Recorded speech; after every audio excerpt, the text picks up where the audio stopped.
sad news. Last week, DMX died, and it was a little bit tough for me, kid, because I've been listening to DMX since I was in middle school, and niggas was always clowning me for listening to DMX, like always saying I'm old, all this type of shit. But it's like, if you really take the time to listen to DMX music, bro, like that shit speak to you, kid. Shit, timeless, bro. And the crazy thing is, bro, when it happened, when the whole thing happened the first time about him being in the hospital because he overdosed, I wasn't surprised. It was just like, damn, because he's been going through this whole battle since he was a teenager. So I wasn't surprised, but it was like, damn. I just didn't expect it to go to that degree. Like, damn, bro. Like, he really. I thought he was gonna beat it. Yeah, but eventually. I wasn't surprised at all. But it was like, fuck. It was like he really. Yeah. And I'm not trying to be like, negative or anything, but when the first report came out that he was in the hospital because he OD'd or whatever they say, he had a heart attack, and he was in a vegetative state, I was like, that's it. Because once you in a vegetative state where you brain dead, yeah, I mean you basically gone, kid. It's just up to the family when to take you off, but shit, man, that shit was kind of tough. Nah, I ain't even bump him like that, but I just remember like my mom don't even care about music like that, but like that's still one of her favorite artists. And it was crazy. We was talking about him like a few weeks before, and then that shit happened. It was just like, when we had AK on the show, I was talking about him. We did the interview. That energy's still unrivaled. Like, I'm even seeing old videos to this day. Yeah. Bro, I'll never forget that stage, bro. Like, hell yeah. You couldn't see where that shit ended, bro. Like, that was crazy. Yeah, Woodstock. And they did not have nearly, what was that, 2099, whatever. And they didn't have nearly enough equipment for that music to make it to the back. Hell no. There was still out there, there was 300,000 people there, bro. Bro, that shit look great, bro. I see more people. Could you imagine getting out of that, bro? Bro, them boys was, getting out of it, but like all them niggas pulled up to mosh. They didn't pull up just to buy. Like them boys pulled up to get hype. Moshing, kid. There's no him. He could power a city, kid. Hell yeah. That shit was crazy. That was a real life. And it's been like people just been putting out like random videos of DMX. Like, bro, this nigga he was a cool dude, bro. Yep. Nigga was at Waffle House at 4 a.m. He mopped the floors. He was at IHOP. He went in the back to cook the food, shit like that. Like. He's just a stand-up dude. Everybody loved this nigga, but it's just unfortunate, bro. Yeah, man. You say he got laced. He got laced when he was 14, and I'm pretty sure you know about it, right? When you take crack, bro, all it takes is one time, literally. Crack is not. I wouldn't be able to tell you, but I don't know the stories. But in the when that crack epidemic hit in the 80s and the early 90s, they banned them dudes so bad. Yeah. Like, dude, you take crack one time, but that's all it takes. That's how powerful it was, and it's one of the reasons why I very much dislike this country, kid, because the crack was funded by the CIA. It was all set up. Feel me? You got to think about it though. Like right prior to the 80s, what was right before that? The 70s. A lot of people was on they bars and they peace. I'm not gonna call them hippies. But what people would perceive as a hippie, everybody was buzzing. Everybody was talking about love, this, that, whatever. And then that's what you have to do. It was a very peaceful time. Like we coming out of slavery, transition. Like just thinking about from slavery to like 1910, 1920. All these women's rights coming. Like the whole country was moving slowly but surely. A very positive way. Civil rights movement had finished. All of that. Like I said, it was around the time. Everybody was buzzing, and then the 80s they had to fuck it up somewhere. I watched the documentary on Netflix, bro. All these people, they said it take you one time. They just watch people just one time, and that's it. That's how powerful this drug was. So it wasn't the same no more. They're cooking that shit up in the lab, kid. From 14 to 24, 34, 44, 36 years. I'm not sure if he was stuck on it 36 years straight, but he made it. Wow. Yeah. He lasted a while. If he was, I don't think he was stuck on it straight. Like you said, he was doing. We've been hearing him at rehab all over. Yeah, all the time. Yeah, all the time.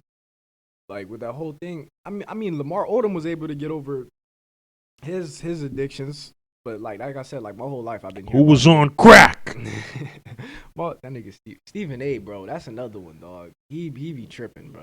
Stephen A. be talking out his ass sometimes, bro. Bro, what? Anyways, but yeah, bro, that was another thing. Growing up, seeing DMX, like, bro, that was one of the stories. Yeah. I'm like, yo, it's crazy. I always said a nigga, getting always arrested getting or yeah, it going to was. rehab. Yeah, bro. I was like, all right, as long as he trying to take care of himself, he ain't give up. That's But unfortunate. something that was really disturbing to me, bro. I find disturbing with anybody, not just because DMX is one of my favorite artists, but like people tend to wait till people die to try to put out some Yeah, you seen what the game said about that? Yeah, like, bro. some bullshit. Like there's people on Twitter saying, "Oh, why are we celebrating DMX? He was an avid animal abuser." Da, da. And it's like, bro, all right, cool, whatever. He did what he did while he was here. But at the end of the day, bro, when somebody dies, Just appreciate what they brought to the they planet. if they bought something, like still appreciate what they bought.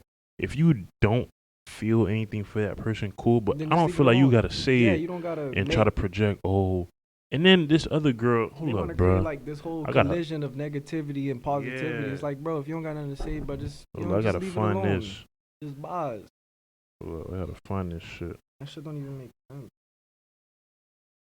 It takes all the extra energy to be negative. What? I gotta find this. I gotta touch on this. What? She really went at him. No, some.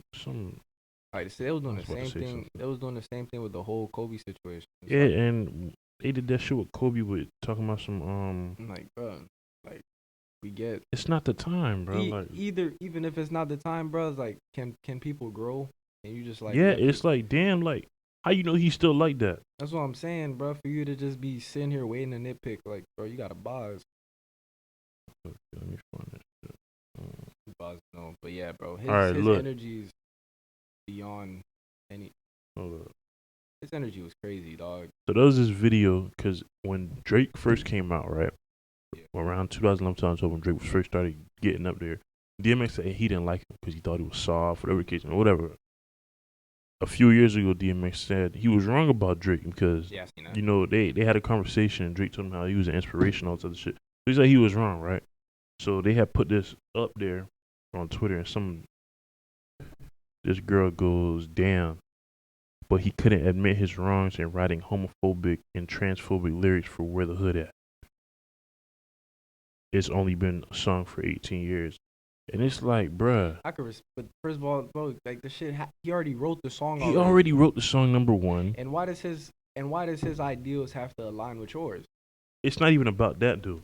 Who wasn't homophobic in the early 2000s? But I'm saying, yeah, like I said though, I even went beyond that. I'm just saying, bro, it's like why does what he has to think have to be the same as yours? Like, bro, everybody's gonna learn their lessons when they learn them. Everybody's going at their own rate. And so like, and another thing too, if people were to do their research, that song was aimed towards Ja Rule. This is the line she's talking about. Last I heard, you cowards was having sex with the same sex. I show no love to homo thugs. Empty out and throw more. How you gonna explain boning up? How you gonna explain fucking a man even if we squash the beef? I ain't touching your hand. That was a direct line too, and all the song means, all he meant by that line is, I show no love to homo thugs, meaning people that act like they're and then thugs, they act, and then they go do some shit. But yeah, that's what he's it's saying. not respected in the streets. That's all it that's is. All he's, and so I got that from what the fuck is he supposed to apologize for? Before you even explained it to me, I got that, bro. It was like but they be looking for certain things to go at. Like they waiting on something to. They be waiting on like gas to ignite the fire, bro. Like, they be looking for it. It's so like it's really, it don't be the time, bro. You feel me? Be. Shit like that don't even make sense, bro. Yeah. So, anyways, man. RP to DMX. RP to DMX, dog. Like I said, his energy was crazy. He was a good dude, bro. Like you could just tell, bro, because even though there was a few negative, most of the things that were coming out with him were positive. So you could you just tell dude was a good dude. He touched a lot of people. That's what I'm saying, bro. Even with that one performance, yeah, we all seen that one performance. And he had everybody screaming that shit. That's what I'm saying. All we had to do was see a person like that for 10 seconds, bro, and he did his life's job right there. Hell yeah. He done inspired I don't know how many people just off that one performance. Yeah. I ain't even bumped buddy like that. You was actually bumping him, so it's just like he already did his life's work. He done put enough positivity into the air. You always was himself. You feel me? He was always true to himself. Yeah, by being exactly. We don't always get to see the true to yourself, and then you end up like, you know what I'm saying, Elon Musk or whatever. You feel me? Yeah. We got to see it.